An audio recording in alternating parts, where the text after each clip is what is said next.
안녕하세요. TQQQ 연구소입니다. 어젯밤 필라델피아 반도체 지수를 3배로 추종하는 SOXL이 7.31% 빠졌습니다. 그런데 이 낙폭의 거의 절반이 마지막 1시간에 나왔습니다. 왜 하필 마지막 1시간이었는지 오늘은 시계를 옆에 놓고 뉴스가 찍힌 시각과 가격이 움직인 시각을 겹쳐가며 따라가 보겠습니다. 시작은 어제 저녁 8시 46분입니다. 미국 개장 전 인텔이 보통주 150억 달러어치를 새로 찍어 팔겠다고 발표했습니다. 명분은 인공지능 컴퓨트 투자에 따른 고객 수요가 강해서라는 것. 주식을 새로 찍으면 기존 주주 몫이 그만큼 얇아지니 인텔은 프리마켓에서 5% 넘게 밀렸습니다. 반대편에는 호재도 있었습니다. 개장 전에 나온 TSMC의 7월 매출이 4,670억 8천만 대만 달러로 작년 같은 달보다 44.7% 늘었습니다.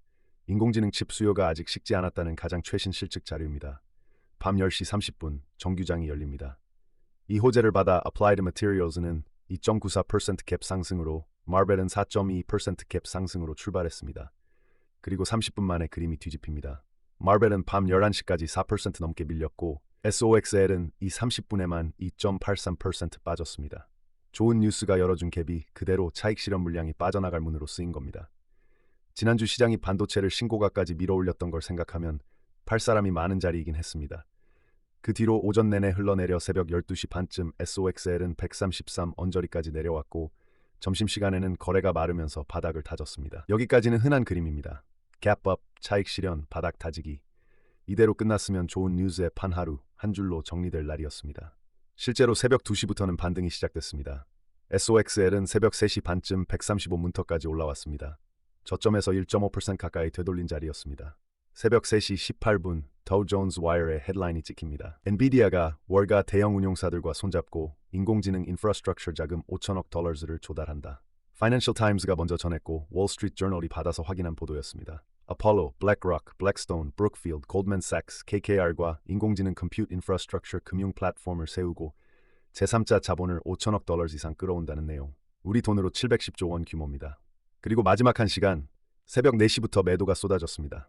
SOXL은 새벽 4시에서 5시 사이에만 3.34% 빠지며 134에서 130까지 수직으로 내려왔고 하루 최저가인 130.00 달러에 그대로 마감했습니다. 하루 낙폭 7.31%의 거의 절반이 이 1시간의 것입니다. 글로벌 파운드리즈는 하루 거래량의 36%가, 마이크로칩은 절반이 이 1시간에 몰렸습니다. 새벽 4시 13분에는 클리블랜드 연은 총재 베스 해맥의 발언까지 겹쳤습니다. 물가를 2%로 되돌리는 과정에서 0.25%포인트짜리 금리 조정 한 번은 경제에 큰 영향을 주지 못할 것 같다. 인하가 아니라 인상 쪽 이야기입니다. 보도의 당사자인 엔비디아는 이 시간에 세션 저점 부근까지 다시 밀리며 매그니피센트 7 중 꼴찌로 내려앉았고 2.86% 빠진 217.5 달러에 마감했습니다. 반전은 마감 1분 뒤에 나왔습니다. 새벽 5시 1분 엔비디아가 공식 보도자료를 냈습니다. 장중에 소문으로 팔았던 그 내용이 공식 확인되자 시간 외에서 엔비디아는 0.6%, SOXL은 0.7% 반등했습니다. 그럼 장중에는 왜 팔았을까요? 교과서대로면 이건 호재입니다. 내 물건을 살 돈을 누가 대신 마련해준다는 얘기니까요. 제 생각에는 시장이 이 뉴스에서 읽은 건 수요의 크기가 아니라 자금 조달의 난이도입니다. 고객이 자기 현금으로 살 수 있으면 이런 플랫폼을 만들 이유가 없습니다.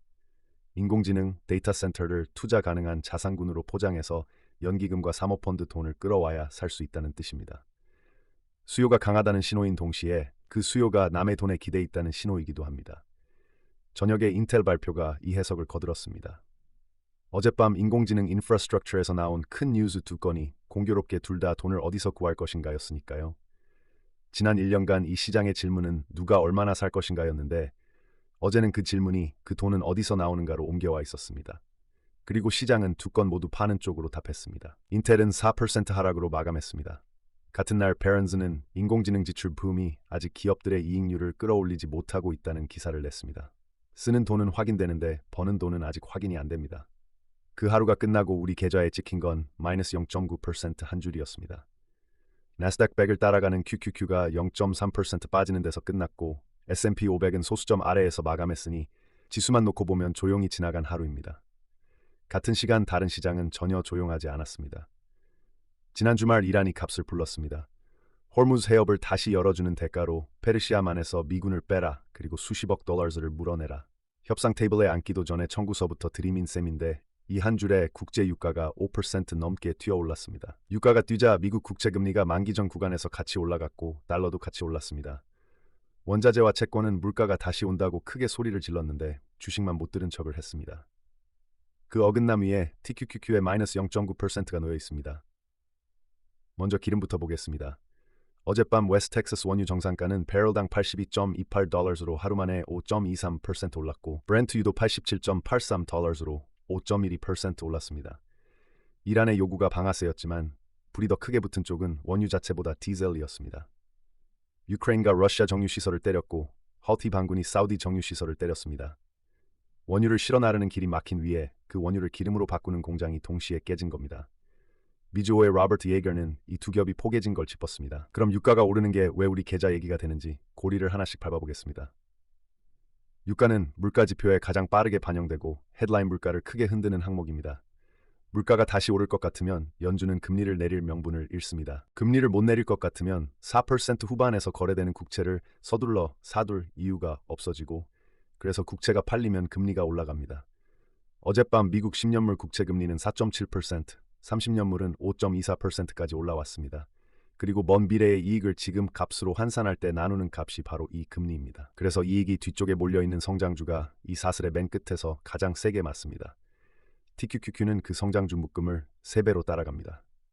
실제로 연준을 향한 시장의 계산이 어젯밤 하루 만에 바뀌었습니다. 연방기금금리 선물에 담긴 올해 12월 금리가 3.915%로 직전 거래일 3.89%에서 올라왔습니다. 폭만 보면 미미하지만 방향이 중요합니다. 지금 수준보다 연말 금리가 더 높게 잡혀 있다는 건 시장이 인하가 아니라 인상 쪽에 두고 있던 무게를 다시 키웠다는 뜻이니까요. 새벽 4시 13분의 해메크 발언을 여기서 다시 꺼내보겠습니다. 해메크는 금리를 올리자는 쪽으로 반대표를 던진 사람입니다. 원래 매파인 사람이 매파적인 말을 한 것 자체는 뉴스가 아닌데 유가가 5% 뛴 바로 그날 그것도 장 마지막 1시간에 나왔다는 게 이 발언의 위치를 다르게 만듭니다. 다만 저는 이번 유가 급등을 구조적인 공급 상실로 읽지 않습니다. 트럼프 대통령은 지속적인 합의를 만들지 못한 만큼 이란이 커지는 경제적 압박을 겪도록 시간을 주겠다고 말했습니다. 압박이 목적이라고 본인 입으로 밝힌 겁니다. 이란이 미군 철수라는 미국이 받아줄 리 없는 조건부터 꺼낸 것도 협상의 첫 호가에 가깝습니다. 저는 양쪽이 아직 판을 깨지는 않은 채 값을 높게 부르는 중이라고 보고 미군 철수가 실제로 관철될 확률은 매우 낮다고 봅니다. 그러면 지금 배럴당 82달러라는 가격에는 실제로 사라진 원유보다 협상이 길어질지 모른다는 불안이 더 많이 얹혀 있습니다. 합의 헤드라인 하나에 되돌아올 수 있는 상승이라는 뜻입니다. 이 시장의 가격이 협상 헤드라인 하나에 크게 흔들려 온 것도 사실이고요. 그럼 주식은 왜 이 소란을 무시했을까요? 지수만 보면 조용했지만 뚜껑을 열면 조용한 하루가 전혀 아니었습니다. 어젯밤 나스닥 100 안에서 오른 종목이 49개, 내린 종목이 47개였고 종목 평균 등락률은 오히려 플러스 0.16%였습니다. 지수는 마이너스인데 종목 평균은 플러스입니다. 그룹으로 갈라보면 그림이 선명해집니다. 반도체 그룹이 2.7% 넘게 빠지는 동안 소프트웨어는 2.4% 넘게 올랐고 바이오와 헬스케어도 2% 가까이 올랐습니다. 나스닥에서 52주 신고가를 새로 쓴 종목 수는 장중에 110개에서 209개로 불어났습니다. 지수가 눌린 날의 신고가는 오히려 2배가 된 겁니다. 어젯밤 지수 안에서는 반대 방향으로 세게 움직인 것들이 서로 상쇄됐습니다. 그래서 겉만 잔잔해 보인 겁니다. 그리고 여기가 3배를 들고 있는 사람에게 중요한 대목인데 TQQQ는 그 상쇄가 끝나고 남은 순액만 3배로 봤습니다. 안에서 무슨 일이 있었든 우리 계좌에 찍히는 건 마이너스 0.9% 하나입니다. 종목만 잘 골랐으면 크게 벌 수도 있던 날인데 지수 하나만 들고 있으면 아무 일도 일어나지 않습니다. 지수 상품을 드는 대가입니다. 상쇄의 한쪽 끝인 반도체는 서두에서 시간대별로 보셨으니 덧붙일 건 하나입니다. 어젯밤은 수요 데이터가 나빠서 빠진 하루가 아니라는 점입니다. TSMC 호재가 나온 날의 하락이니 펀더멘털의 균열이라기보다 그 돈은 어디서 나오는가라는 새 질문에 대한 첫 반응으로 읽는 게 맞다고 봅니다. 그 Applied Materials의 실적이 이번 주 금요일 새벽에 나옵니다. 시장 예상치는 주당 3.36달러입니다. 상쇄의 다른 쪽, 바이오가 오른 데는 꽤 잔인한 사정이 있습니다. 시오나 테라퓨틱스라는 회사가 낭포성 섬유증 치료 후보 물질의 개념 증명 임상에서 사실상 효과를 보여주지 못했고 주가가 90% 넘게 빠져 사상 최저로 주저앉았습니다. 그런데 그 소식에 이 시장을 사실상 독점해온 버텍스가 5.61% 올랐습니다. 경쟁자가 사라진 값이 그대로 1등 주가로 옮겨간 겁니다. 바이오 그룹이 2% 가까이 오른 날의 안쪽은 이렇게 생겼습니다. 광고 기술 쪽에서는 트레이드 데스크가 2.97%더 밀려 한 주 만에 30% 넘게 빠졌는데 BNP 파리바가 언더퍼폼으로 낮추면서 목표가를 $10로 잘랐습니다. 지금 주가가 $13 되니 여기서 더 내려간다고 본 겁니다. 반대로 에너지는 유가를 그대로 받아 다이몬드백 에너지가 5.81%, 베이커 휴즈가 4.09% 올랐고 섹터 성적표에서 1등이었습니다. 우리처럼 나스닥을 들고 있는 입장에서는 이 상승이 원가와 물가로 되돌아오는 쪽이라 반가운 방향은 아닙니다. 여기서 개인 투자자들의 온도도 같이 보겠습니다. 어젯밤 커뮤니티 데이터에서 유일하게 공포 쪽으로 기울어 있던 종목이 인텔이었습니다. 온도만 보면 최악인데 어젯밤 4% 하락으로 하루 만에 11%포인트 넘게 반납하고도 연초 대비 164% 위에 있습니다. 숫자만 보면 우습지만 문장을 열어보면 더 재밌습니다. 강세 태그가 붙은 엔비디아 대표 커멘트가 This market is rigged. This is only supposed to up 이었습니다. 시장이 조작됐다고 비웃으면서 동시에 오를 거라고 믿는 상태입니다. 시간축을 바꾸면 온도가 아예 뒤집힙니다. 미국 개인투자자협회가 매주 하는 6개월 전망 설문에선 강세가 37%, 약세가 38%로 약세가 앞섰습니다. 실시간 채팅방은 환호 일변도인데 같은 개인들에게 6개월을 물으면 약세가 더 많습니다. 당장의 기분과 진짜 전망이 다른 그릇에 담겨 있다는 뜻입니다. 그리고 이 온도가 방향을 못 맞춘다는 건 지난주 한 주가 그대로 보여줬습니다. 지난주 화요일에 팔런티어가 29.45% 급등했습니다. 커뮤니티 열광 종목들이 동시에 튀었습니다. 수요일과 목요일에는 이틀 연속 밀렸습니다. 금요일에 다시 급등했고 어젯밤 또 되돌렸습니다. 일주일 안에 환호와 되돌림이 2번씩 왔습니다.